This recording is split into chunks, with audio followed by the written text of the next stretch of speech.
Арыбаңыздар урматтуу менин каналымда көрүүчүлөрүм, сиздерди каналдан көргөнгө абдан кубанычтамын. Жумуштар көп, башка иштер көп, ютубтан акча деле түшпөйт эч кандай, же болбосо аябай аз түшөт, мындай просмотрлар үчүн элечи. Албетте буга убакыт бир аз азыраак бөлүнчүдөй болуп жатат да. Андан сырткары дагы элдер ушу геосаясий жаңылыктарды көрүп жатып, көптөрү өзүңөр деле байкасаңар керек, ичинен мындай күйүп чыгышты да, күйүп чыгып туруп гүл болуп калды го дейм, ички аң сезими элдердики. Меники да ошондой болду мисалы үчүн. Эгерде мурда күнү баягы согуш болуп атат, кишилер өлүп атат деген кабарды уксаң, түнү уктабай, тамак жебей, эсиң ооп, ошон чарчап, аябай переживать этип жүрсөң, азыр болсо такыр башкача болуп калды. Азыр вулкан жарылды, 1 миллион киши өлдү десе дагы, ядердик бомба жарылды десең дагы ойлойт экенсиң. Макул, күнүмдүк тиричиликке көңүл буралы, болуп кеткени болуп кетти да деп коюп жүрө берет экенсиң да. Ушунчалык көнүп калдык ушундай нерселерге. Бул жаман болсо керек, бирок бир четинен баягы узак тынчтык заманынан ушундай жыш, согуш, жыш ушундай суукка бар заманына келип калдык да. Ошо эми баягы узак тынчтыктын баасы болсо керек деп ойлоп калдым.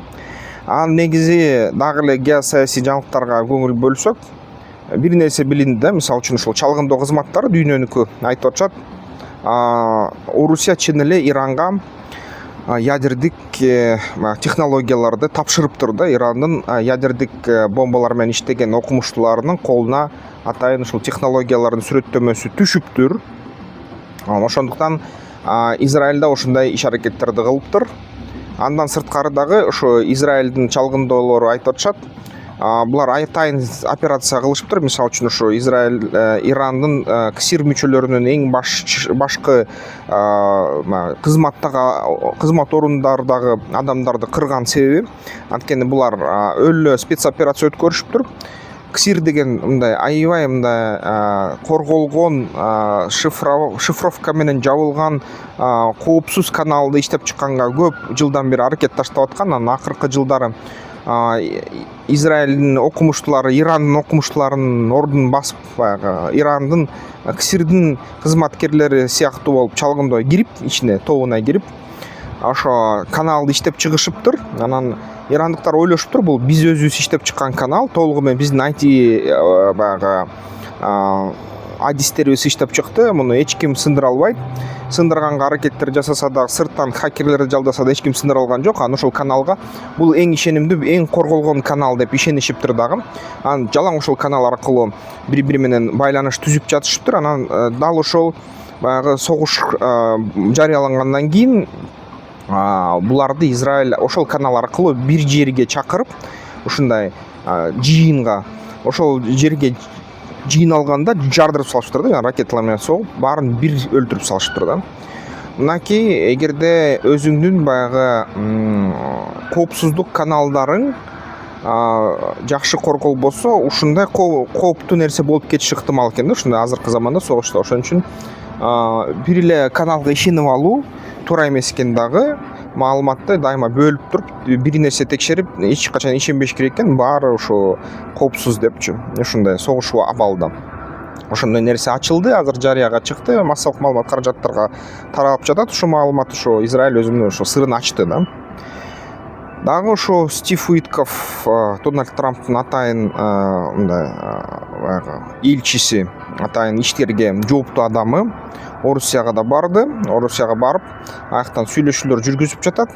Чынын айтканда, акыркы күндөрү ошо Трамп менен Путин ортосундагы карым-катнаштар өтө бузулду. Трамп дагы аябай көп мындай Орусиянын абийирине мындай сокку берүүчү сөздөрдү айта баштады. Албетте бул нерсе чын эле эки ядердик державанын ортосунда согуш болуп кетеби деген да кооптондурууларга алып келди. Медведев менен Трамптын айтышуусу дагы ошого себепкер.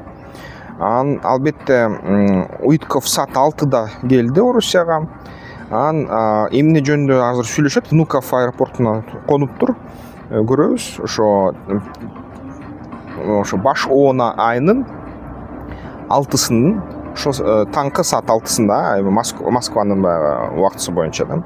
Анан албетте булар деген Украина менен Орусиянын ортосундагы согушту токтотууну талкуулашат да, кандай жоопко келишет белгисиз азырынча да.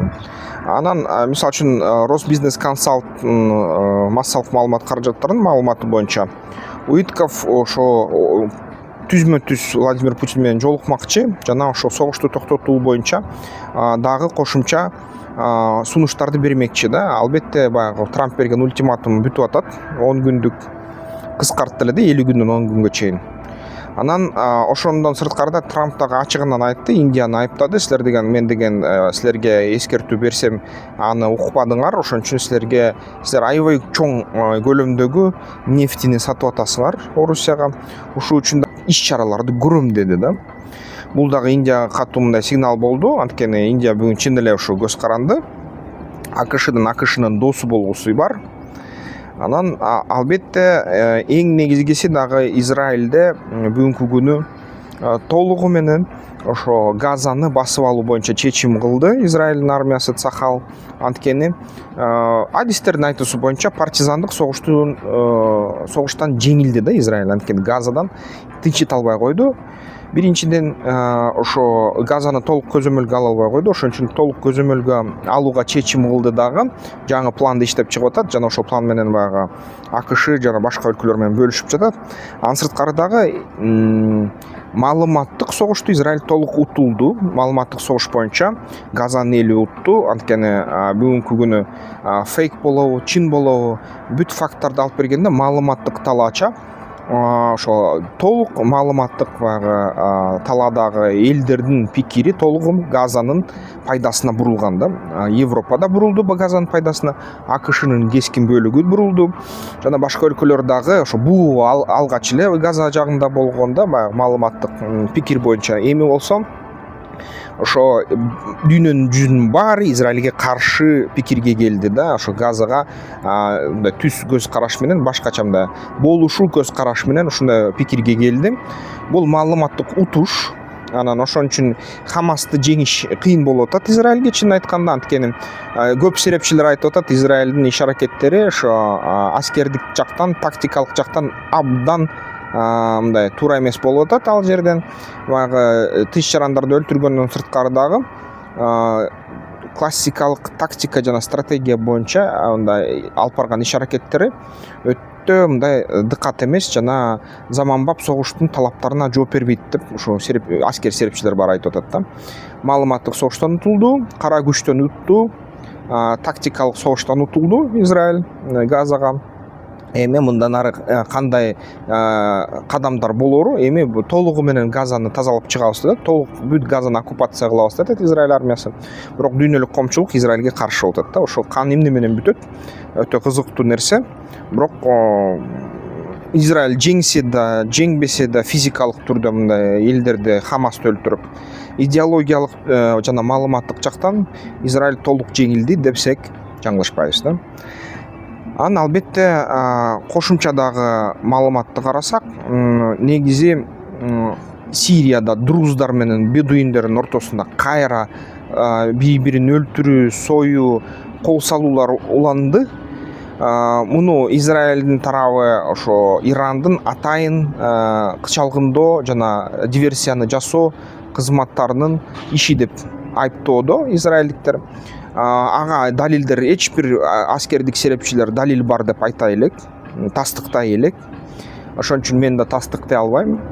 Бирок эмнесин айтса, бул жерден баягы эки этникалык топ, ол бедуиндер жана друздар жер талашып, жаман мындай катуу чалгылашууга өтүштү да жана ошо Сириянын ички бул Аль-Жуланиге же Мохаммед Аш-Шарага анын бийлигине чоң сыноо келди да. Эми кантип бул деген ушул сыноодон чыгат, кантип бул согуш аракеттерди токтотот. Бул ага саясий тараптан мындай чоң экзамен да, ушу эгерде абалдан аман эсен чыкса, анын саясий жагынан жетилгендигин билдирет да. Бирок бүт баягы Израильдин серепчилери кыйкыра баштады. Желание баары бир дейт. Ошо ИГИЛден чыккан, Даиштен чыккан жана Даиштин көз карашында эмгичекте ошол болуп жатат. Ошол көз караштан кайта элек деп айтып атышат да. Ал эми Евробиримдик болсо Желаниянын иш аракеттерин колдоп, кээ бир учурда акчалай да жардам берип, кээ бир учурда ошо саясий тараптан дагы, дипломатикалык тараптан дагы жардам берип, анын тарабына мындай жакшы сөздөрдү көп айтып жатышат да Евробиримдикте. Ошондо кайра эле бул Израилдин саясий дипломатикалык жактан утулушу катары эсептелинип жатат да. Бирок эгерде ошол жарандык согушту токтотсо Желание, анда Сирия мындан ары тынчтык жолуна чыкмак эле. Бирок азыркы друздар менен ошо бедуиндердин ортосундагы салгылаш албетте буга чоң тоскоол түзүп жатат да. Бул эми эң негизги маалыматтар. Дагы эң мындай маанилүү нерсе деп айтса, Орусия кичи аралыкта жана орто аралыкта согуучу ракеталар боюнча келишимден чыкты жана асманын жапты. Ушуну менен баягы ошо ядердик согушту токтотуучу келишимдердин тобунан дагы бир келишим жокко чыгарылды деп эсептесе болот. Ошон үчүн ядердик согушка дагы бир жакын кадам жасады да Орусия тарабынан, ошо Орусия өкмөтү, бийлиги. Эми мындан ары албетте ошо дүйнө кичине кооптуураак болуп жатат. Бирок чынын айтса, башында, видеонун башында айткандай эле, элдин көбү ушундай жаңылыктарга бышып калды да, бышып, күйүп, жандары, жүрөктөрү гүл болуп, кара гүл болуп калды. Анткени эми күндө кандай гана жаңылык укпайлы, бул бизге көнүмүш болуп калып атат да, көнүп калдык да ошол нерсеге. Бул деген ачуу чындык. Ошол ойлоруңар кандай болуп атат? Эмне деп ойлоп атасыздар? Ошо Уитков Стив, Америка Кошмо Штаттарынын элчиси Орусияда кандай жыйынтыкка жетет? Прогноздорду бергиле, ой пикирлериңер менен бөлүшкүлө. Эмки видеолордон көрүшкөнчө.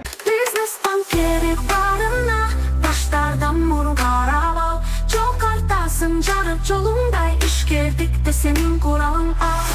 Business banker barına başlardan vur karavan. Çok ortasın car yolunda iş girdik de senin kuralın al.